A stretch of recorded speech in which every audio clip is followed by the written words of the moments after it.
चाहिए, पर इसका अर्थ ये नहीं है कि दूसरों को नीचा दिखाना चाहिए।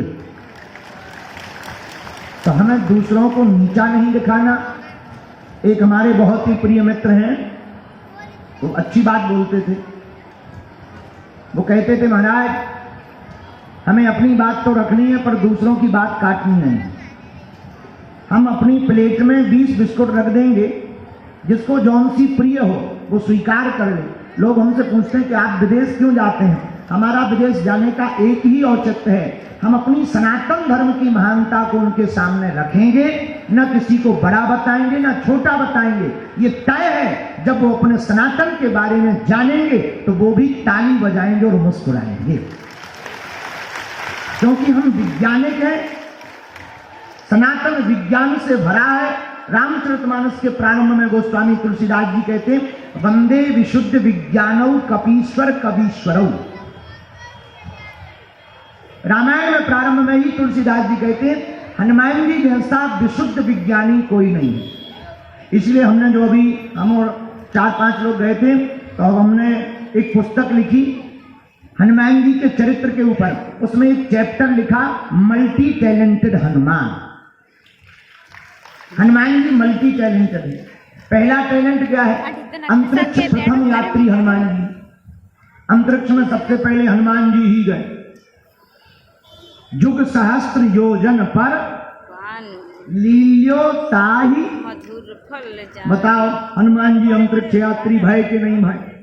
अच्छा, पहले अंतरिक्ष यात्री हनुमान जी हैं और फर्स्ट विदेश में कथा करने वाले कथा वक्ता भी हनुमान जी हैं।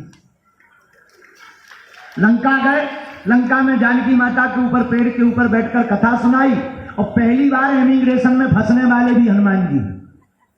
लंका जब एंट्री करते हैं तो इमिग्रेशन में लंकनी मिलती है। कहाँ जा रहे हैं? हनुमान जी बोले एंट्री कर रहे हैं। लंकनी बोली वीजा दिखाओ, पासपोर्ट दिखाओ।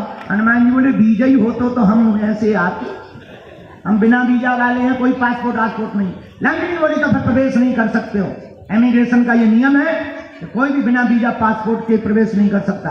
हनुमान जी ने एक मुक्का बनाया तो 3 दांत टूट गए, लंकनी गिर गई। हनुमान जी बोले मिल गया वीजा। लंकनी बोली अब दूसरे की आवश्यकता नहीं है, आपका तो अनलिमिटेड वीजा है। तो पहले हनुमान जी अंतरिक्ष यात्री हैं। दूसरा, हनुमान जी विदेश में कथा करने वाले, विदेश में कथा करने वाले अंतर्राष्ट्रीय कथा व्यास भी हनुमान जी। और क्या है हनुमान जी में? Multi talent.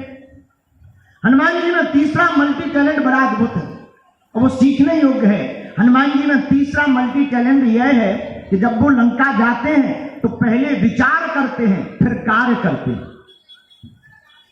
एक जगह वर्णन आया, हनुमान जी लंका में बैठे हुए हैं। कहां पर? हनुमान जी बैठे हैं आहा अशोक वाटिका में। माता जानकी जी नीचे बैठी रो रही हैं, आंखों से आंसू बहा रही। हनुमान जी ऊपर बैठे हुए।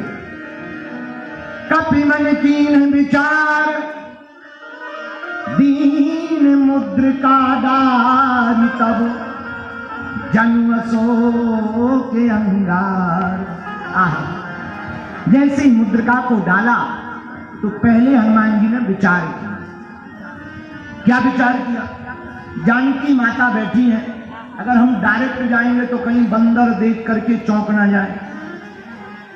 बंदर पर भरोसा है कि नहीं, और पता नहीं जानकी माता का रिएक्शन और एक्शन क्या होगा। इसलिए हनुमान जी डायरेक्ट सामने नहीं गए, पहले मुद्रिका को डाला।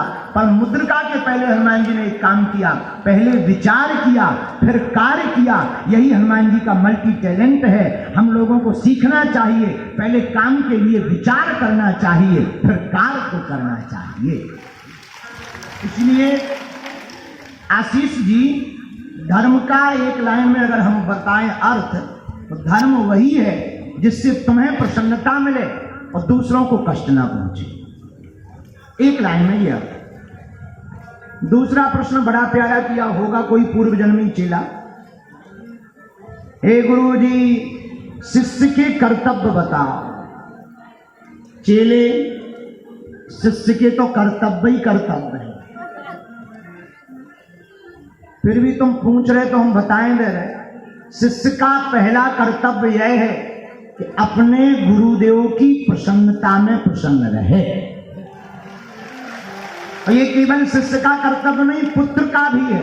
हम अक्सर एक बात बोलते हैं कोट करते हुए, महान बेटा और बेटी वो नहीं है जो माता पिता के नाम से जाना जाए, बेटा और बेटी तो वो महान है जिनके नाम से माता पिता को जाना जाए।